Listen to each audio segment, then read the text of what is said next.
Hi అండి. అందరికీ నమస్కారం. రమి జ్యోతి ఛానల్‌కి స్వాగతం. 'అచలకీల' సెకండ్ సీజన్ 'నందిని' 195వ భాగంలోకి వెళ్దామా? ఇది చూసే ముందు భాగాలను చూడడం మర్చిపోవద్దు. ఇక కథలోకి వెళ్దాము. ఏదో పోనీలే పాపం, పనిపిల్ల అని ఇంట్లో ఉండనిస్తే నా ముందే మాట్లాడుతున్నావు. అసలు ముందు రాజేని అనాలి. నీలాంటి దాన్ని తీసుకొచ్చి ఇక్కడ పెట్టినందుకు. నీ సొంత పెత్తనాలు ఏంటి అసలు? వీళ్ళందరినీ ఇక్కడికి ఎందుకు తీసుకొచ్చావు? మర్యాదగా ముందు ఇక్కడి నుండి బయటికి వెళ్ళు, లేదంటే ఏం జరుగుతుందో తెలియదు అని అన్నాడు చక్రపాణి. నీకు కూడా సర్ప్రైజ్ కావాలా నాయనా అంటూ పల్లికిలిస్తూ నవ్వింది సీత. సీత ప్రవర్తన అక్కడ ఉన్న అందరికీ వింతగా అనిపించింది. అభినందన్కి పిచ్చి కోపం వచ్చింది సీత మాటలతో. ఏంటి నీ సర్ప్రైజ్? ఊరికే సర్ప్రైజ్ సర్ప్రైజ్ అంటూ ఇంకా ఏం చేస్తావేంటి అని అన్నాడు అభినందన్. ఒక్క నిమిషం అంటూ ఈలవేసింది. వెంటనే ఒక 10 మంది పోలీసులు అక్కడికి వచ్చారు. వారిని చూస్తూనే, ఒసే రాక్షసి, నిన్ను ఎంతలా నమ్మాను, ఎంతలా ప్రేమించాను, ఇలా చేయాలని ఎలా అనిపించింది? నన్ను వాళ్లకు పట్టించాలని అనుకున్నావా అని అన్నాడు అభినందన్. బాబూ, ఇంకా సర్ప్రైజ్ అయిపోలేదు అని వెనక్కి తిరిగింది. నందిని వెనక నుండి వస్తూ కనిపించింది అభినందన్కి. నందినిని చూస్తూనే భయం పెరిగిపోయింది అభినందన్ ఇంకా చక్రపాణిలో. గంట ముందు వరకు ధీమాగా ఉన్న మొహం ఒక్క క్షణంలో దీనంగా మారిపోయింది. పోలీసులను చూసినా కూడా వారిని కొనొచ్చు అనుకున్న చక్రపాణి నందిని రాకతో డీలా పడిపోయాడు. నందినిని చూస్తూనే గతంలోకి వెళ్ళింది సీత. అభినందన్ని పిచ్చిగా ప్రేమించింది. మోసం చేయడం, కల్లా కపటం ఏమీ తెలియనిది సీత. తను అభినందన్ని ఎంతగా ప్రేమిస్తుందో అతను కూడా అంతే ప్రేమిస్తున్నాడు అనుకుని సర్వస్వం అప్పచెప్పింది. తల్లిదండ్రులను ఒప్పించి మంచి ఉద్యోగంతో తిరిగి వస్తాను అని అంటే ఎదురు చెప్పలేక అతన్ని సాగనంపింది. సంవత్సరం గడిచిపోయింది. 2 సంవత్సరాలు గడిచిపోయాయి. కానీ అభినందన్ జాడ తెలియలేదు. ఇంట్లో సీతకి సంబంధాలు చూడడం మొదలుపెట్టారు. వచ్చిన ప్రతి సంబంధాన్ని చెడగొట్టింది. వచ్చిన ప్రతి సంబంధం చెడిపోవడంతో సీత తండ్రిలో కంగారు మొదలైంది. ఇష్టం లేకపోయినా సీత సవతి తల్లి తమ్ముడికి ఇచ్చి చేయాలని నిర్ణయించుకున్నాడు సీత తండ్రి. అది భరించలేని సీత విషయం మొత్తం తండ్రికి చెప్పుకుంది. అతను నిన్ను మోసం చేశాడు. అతను నిన్ను ప్రేమించి ఉంటే ఈ పాటికి ఇక్కడికి వచ్చి ఉండేవాడు. ఇన్నాళ్ళు నీకు దూరంగా ఉండాల్సిన అవసరం లేదు. అమాయకురాలివి, పల్లెటూరు దానివి అని నిన్ను బాగా వాడుకున్నాడు అంటూ తండ్రి చెప్పాడు. నమ్మలేదు సీత. అందరినీ ఎదిరించింది. అభినందన్ ఎప్పుడైనా రావచ్చు అని ఆశతో 1000 కళ్ళతో ఎదురు చూస్తూ ఉంది. అలా ఎదురు చూస్తూ ఉన్న సీతకు ఒకరోజు వార్తల్లో కనిపించాడు అభినందన్. కట్టుకున్న భార్యని చిత్రహింసలు పెడుతున్న వీడియోలు, అతను ఒక కలెక్టర్ అని, అతని వృత్తిలో కూడా ఎన్నో నేరాలు చేశాడని అవన్నీ చూపిస్తుంటే గుండె పగిలిపోయింది సీతకి. తను కోటలా కట్టుకున్న నమ్మకం ఒక్కసారిగా కూలిపోయింది. గుండెలవిసేలా ఏడ్చింది. అది చూసిన తండ్రి, ఇప్పటికైనా నమ్ముతావా నా మాట? ఇక నీ గురించి తెలిసినవాడు ఎవడు నిన్ను పెళ్లి చేసుకోడు. నీ మేనమామను నువ్వు పెళ్లి చేసుకో అంటూ బలవంతం చేశారు. అక్కడ సీత బాధ ఎవరికీ పట్టలేదు. సీత బాధ్యతను వదిలించుకోవాలన్న ఒక ఆలోచన తప్పితే అందరి నుంచి తప్పించుకుంది. పట్నం బాట పట్టింది సీత. ఆ వార్తల ద్వారా తెలిసిన విషయం అభినందన్ భార్య అచలకీల అధినేత అయిన అమల కూతురు అని. అమల అడ్రస్ కనుక్కోవడానికి ఎక్కువ సమయం పట్టలేదు. నేరుగా నందినిని వచ్చి కలిసింది సీత. ఆ రోజు ఇంట్లో ఎవరు లేరు. కేవలం నందిని మాత్రమే ఉంది. నందినిని కలిసి తన గోడునంతా వెళ్ళబుచ్చుకుంది. సీతకు ధైర్యం చెప్పింది నందిని. నాకు బ్రతకాలని లేదు అంటూ ఏడ్చేసింది సీత. చూడు సీత, తప్పు చేసింది అభినందన్, నువ్వు కాదు. అలాంటప్పుడు నువ్వు ఎందుకు చావాలి చెప్పు?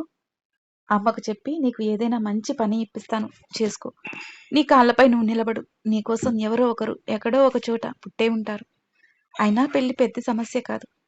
మనిషిగా పుట్టినప్పుడు కష్టమైన సుఖమైన దాన్ని భరిస్తూ ముందుకు సాగాలి. నలుగురికి ఆదర్శం కావాలి. వీలైతే నీలా మోసపోయిన ఆడపిల్లలకు బ్రతుకుని ఇవ్వు అంటూ ధైర్యం నూరిపోసింది సీతకి నందిని. తల్లికి చెప్పి వారి కంపెనీలోనే ఒక ఉద్యోగం ఇప్పించింది. ఆ ఉద్యోగం చేసుకుంటూ ఉంది సీత. అభినందన్ కనపడకుండా వెళ్ళిపోయాడు అనగానే సీతని రంగంలోకి దింపింది నందిని. అలా రాజయ్య ద్వారా ఆ ఇంటిలోకి అడుగుపెట్టింది సీత. ఎప్పుడెప్పుడు అభినందన్ని కలవాలా అని ఎదురు చూస్తూ ఉంది. రోజు రహస్యంగా రాజయ్య ఎక్కడికో వెళ్ళడం గమనించిన సీత రాజయ్య తినే ఆహారంలో అతనికి బాగా నీరసం వచ్చేలాగా రోజు కొన్ని మందులు కలపడం మొదలుపెట్టింది. అలా రాజయ్య నీరసించిపోయి అతని పనులన్నీ సీతకు అప్పచెప్పాడు. అభినందన్ దగ్గరికి వెళ్ళింది. ఏమీ తెలియని అమాయకపు సీతలాగానే అభినందన్ ముందు నడుచుకుంది. అతన్ని కలిసిన మొదటి రోజే అతనితో శారీరకంగా కలిసింది. అతనికి ఎలాంటి అనుమానం రాకూడదు అని. అతను బాత్రూంలోకి వెళ్ళినప్పుడు అక్కడే ఒక చిన్న కెమెరాని ఏర్పాటు చేసింది. అలా ఆ రోజు నుండి ఆ గదిలో జరిగే ప్రతి ఒక్క కార్యకలాపం మొత్తం నందినికి తెలిసిపోయింది. వారి అన్ని రహస్యాలను బయటపెట్టాలని ఇంతకాలం ఎదురుచూశారు. లేదంటే అభినందన్ని ఎప్పుడే పట్టుకునేవాళ్ళు. ఇంతకాలం ఎదురుచూసినందుకు వాళ్ళు నందినిని దెబ్బతీయడానికి నళినిని వీడియోని ఉపయోగించుకున్న విషయం, సీఐ వాళ్ళకు అన్ని విషయాల్లో ఎలా సహాయం చేశాడు అన్న విషయం, వాళ్ళు ఆ గదిలో డ్రగ్స్ దాచిపెట్టిన విషయం అన్నీ కూడా బయటపడ్డాయి. కొనసాగుతుంది. మరొక భాగాన్ని కూడా ఇక్కడే కలిపాను, గమనించగలరు. 196వ భాగంలోకి వెళ్దామా? నందినిని చూడగానే తనకు అనుకున్నట్లుగా సీత అమాయకురాలు కాదని, తనపై పగ తీర్చుకోవడానికి వచ్చింది అని అర్థమైంది అభినందన్‌కి. ఆ విషయాన్ని జీర్ణించుకోలేకపోయాడు. మరొక వైపు పొగరు నిండిన కళ్ళతో అభినందన్ వైపుకు ఇప్పుడు ఎలా తప్పించుకుంటావురా అన్నట్లుగా చూసింది నందిని. మెరుపు వేగంతో పక్కనే డైనింగ్ టేబుల్ పై ఉన్న కత్తితో సీతపై దాడికి దిగాడు అభినందన్. ఆ కత్తి సీత గొంతుకు కోసుకుపోయింది. అది చూసిన నందిని కంగారుగా సీతను పట్టుకుంది. ఆ క్షణం కొడుకులోని రాక్షసుడిని నేరుగా చూసింది జగతి. పోలీసులు వెంటనే అభినందన్ని, చక్రపాణిని, అక్కడ ఉన్న మరో ఇద్దరిని అందరినీ అరెస్టు చేశారు. అదేవిధంగా ఆ గదిలో ఉన్న సరుకులన్నిటినీ తీసి స్వాధీనం చేసుకున్నారు. అదంతా నేరుగా తన తన కళ్ళతో చూసింది జగతి. గొంతు తెగడంతో చేతులు అడ్డం పెట్టుకున్న సీత దగ్గరికి వచ్చి తన చున్నీని తీసి కట్టి వెంటనే బయటకు తీసుకువెళ్ళింది నందిని. నందిని వెనకాలే జగతి కూడా వెళ్ళింది. నందిని సీతని అలా పట్టుకొస్తూ ఉంటే చూసిన రాజు వెంటనే వారి దగ్గరికి చేరుకొని సీతను తన చేతుల్లోకి ఎత్తుకున్నాడు. రాజు అమర్ ఏర్పాటు చేసిన మనిషి. నందిని సీతను అక్కడ ఉంచింది అన్న విషయం తెలియకుండా రాజుని అక్కడికి పంపించాడు అమర్. అలా వెళ్ళిన 2 రోజుల్లోనే నందిని సీతను పంపించిన విషయం అమర్‌కి తెలిసింది. అలా రాజుకి సీతని కనిపెట్టుకుని ఉండమని, సీత గురించిన అన్ని విషయాలను వివరించి చెప్పాడు అమర్. సీత గురించి తెలిసిన రాజు సీతపై మనసు పారేసుకున్నాడు. ఒకడు మోసం చేశానని ఏడుస్తూనో, లేదా ఆత్మహత్య చేసుకోవాలని ఆలోచన చేయకుండా ధైర్యంగా తనకు జరిగిన అన్యాయం ఎదుర్కోవడానికి వచ్చిన సీత అంటే గౌరవం ఏర్పడింది. సీతను ప్రేమించడం మొదలుపెట్టాడు రాజు. ఏ క్షణంలోనైనా సీతకి అపాయం ఉంటుందని ఎప్పుడూ తనను కనిపెట్టుకుని ఉండేవాడు. అలా రాజు అక్కడి నుండి సీతని, నందిని ఇంకా జగతి వాళ్ళని తీసుకుని హాస్పిటల్‌కి వెళ్ళిపోయాడు. లోపల సీతకి ట్రీట్మెంట్ జరుగుతూ ఉంది. అప్పుడే అక్కడికి స్రవంతి వచ్చింది. జగతి వైపుకు చూస్తూ, ఇప్పటికైనా నీ కొడుకు విశ్వరూపం ఏంటో తెలిసిందా? లేదంటే ఇంకా గుడ్డిగా నీ కొడుకుని నమ్ముతావా? కొడుకుని వెనకేసుకొస్తూ ఏదో చేశాడని చెప్పి కూతుర్ని అన్యాయంగా తక్కువ చేసి చూశారు కదా! తన కలల్ని నాశనం చేశారు కదా! ఇప్పుడు మీకు ఆధారం మీ కూతురే. నీ కొడుకు ఎప్పటికీ మిమ్మల్ని చూడడు. మిమ్మల్ని అందరిని వదిలేసి పోవాలనుకున్నాడు. మీ గురించి అసలు కనీసం ఆలోచన చేయలేదు. ఆ విషయం మీకు అర్థం కావాలని స్వీత ద్వారా మిమ్మల్ని అక్కడికి పంపించాను. మీ కళ్ళతో మీరే చూస్తే అయినా మీరు నమ్ముతారని ఇలా చేశాను అని అంది నందిని. నందిని దగ్గరికి వచ్చిన తన చేతులు పట్టుకొని నన్ను క్షమించమ్మా. ఎన్నిసార్లు చెప్పినా నేను వినలేదు. అలాంటి వాడు నా కొడుకు అని చెప్పుకోవడానికి సిగ్గుగా ఉంది. ఇప్పటికీ తప్పిపోయింది ఏం లేదు.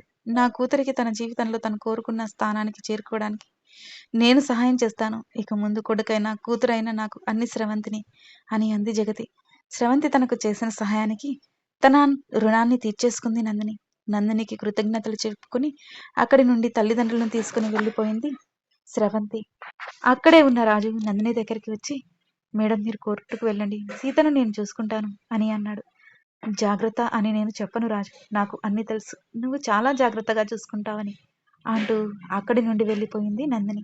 అభినందన్ని నేరుగా కోర్టుకు తీసుకొచ్చారు. అతను ఇన్ని రోజులు ఎక్కడ ఉన్నది, అతను ఎలాంటి కుట్రలు పన్నుతున్నని, నళినిని ఎలా ఇరికించాలని వాళ్ళు ప్రణాళికలు సిద్ధం చేసుకున్నది అన్నీ కూడా వీడియోల రూపంలో కోర్టులో సమర్పించింది నందిని. ఒక ప్రణాళిక ప్రకారం నళినిపై కుట్ర జరిగింది అని అర్థమైంది అక్కడున్న వాళ్ళకి. నళిని ఆత్మ సంరక్షణలో భాగంగానే ఈ హత్య జరిగింది అని భావించిన కోర్టు అమర్ని ఇంకా ఆ వాచ్మెన్ ఇద్దరిని నిర్దోషులుగా వదిలిపెట్టింది. అభినందన్ ఇంకా చక్రపాణిలని అరెస్టు చేశారు. వారికి కనీసం ఇక బెయిల్ కూడా వచ్చే అవకాశం లేకుండా చేశాయి నందిని సమర్పించిన రుజువులు. ఇక జీవితంలో వాళ్ళు జైలు నుండి బయటికి వచ్చే అవకాశం లేకుండా చేశారు నందిని వాళ్ళు. అన్ని పీడలను వదిలించుకొని సంతోషంగా ఇంటికి చేరుకున్నారు అందరూ. వారి వెనకే వచ్చిన నందగోపాల్ నందిని దగ్గరికి వచ్చి చెయ్యి పట్టుకొని, నా అవసరం లేకుండానే అన్ని సాధించేశావుగా అని అంటూ తన చేతిని తీసుకుని కంగ్రాచ్యులేషన్స్ చెప్పాడు. నేను చేయాలనుకున్నది చేశాను. నాతో అవ్వనప్పుడు, ఈ పని నేను చేయలేను అని అనిపించినప్పుడు నాకు గుర్తొచ్చేది అమ్మా, ఆ తర్వాత నువ్వే అని అంది నందిని. మరి నువ్వు నా ప్రేమను ఒప్పుకుంటున్నావా అని అడిగాడు నందగోపాల్. నందగోపాల్ దగ్గరగా వచ్చి మెడ చేతులు వేసి కౌగిలించుకుంది. ఇంటి లోపల నుండి బయట దృశ్యాన్ని చూస్తున్న అమల, అమర్ ఇంకా నళిని వాళ్ళు అందరూ ఒకరిని ఒకరు చూసుకుని చిన్నగా నవ్వుకున్నారు. కొనసాగుతుంది. మీకు ఈ కథ నచ్చినట్లయితే లైక్ చేయండి, షేర్ చేయండి. మరిన్ని నా కథలను మిస్ కాకుండా ఉండడం కోసం వెంటనే నా ఛానల్ని సబ్స్క్రైబ్ చేసుకోండి. ఈ కథపై మీ అభిప్రాయాలను తెలియచేయడం మర్చిపోవద్దు. మరో భాగంతో మీ ముందుకు వస్తాను. మీ రమీజ్యోతి. కథ ఎండింగ్‌కి వచ్చిందండి. కేవలం ఇంకొక 4 పార్ట్‌లు మాత్రమే ఉన్నాయి. ఇది అయ్యాక అసలకి ఇలా ఇంకొక సీజన్ కూడా వస్తుంది. కాబట్టి అస్సలు మిస్ అవ్వద్దు స్టోరీని.